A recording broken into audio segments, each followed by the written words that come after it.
thing that hath been, it is that which shall be. And that which is done is that which shall be done. And there is no new thing under the sun. Is there anything whereof it may be said, see, this is new? It hath been already of old time, which was before us. Americans have always been captured by the question, are we an empire?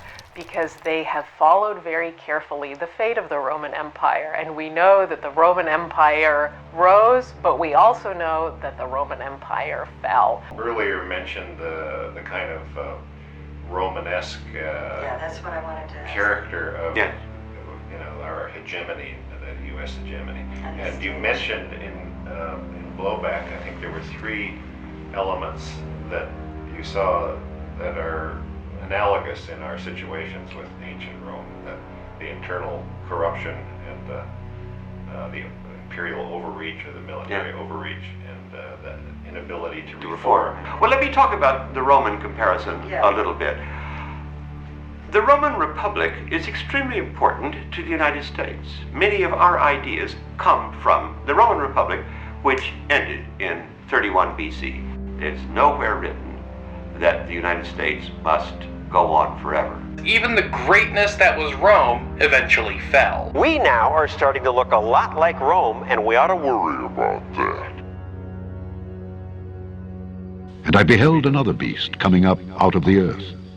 And he had 2 horns like a lamb, and he spake as a dragon.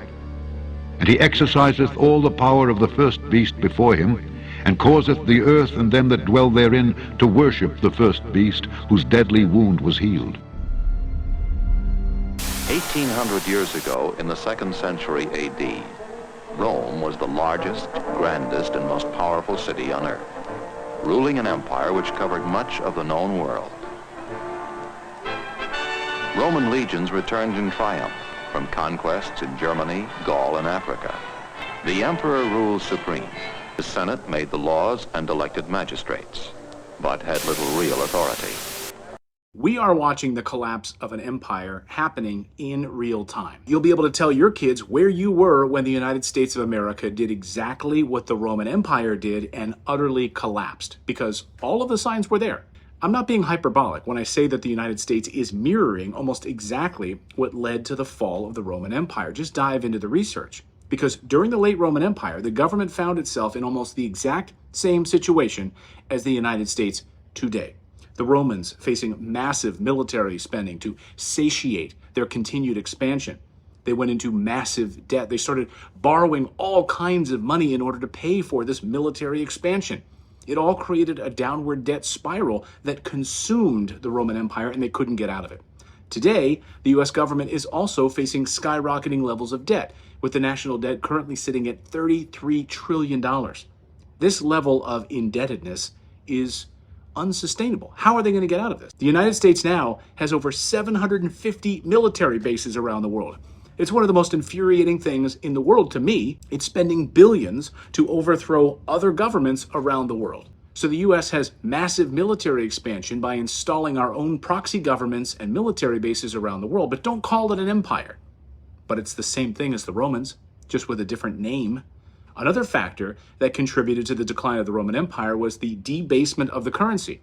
Just like the United States, in an effort to finance its military operations and other expenses, the Roman Empire began to issue coins with less silver inside of it. That led to hyperinflation. It led to a loss of faith in the currency. Does that sound familiar to you?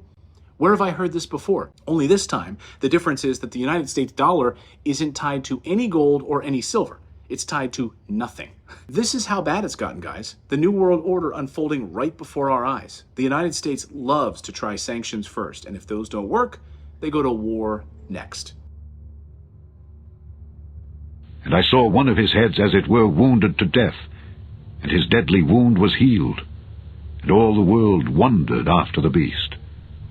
And they worshipped the dragon which gave power unto the beast. And they worshipped the beast, saying, Who is like unto the beast? Who is able to make war with him?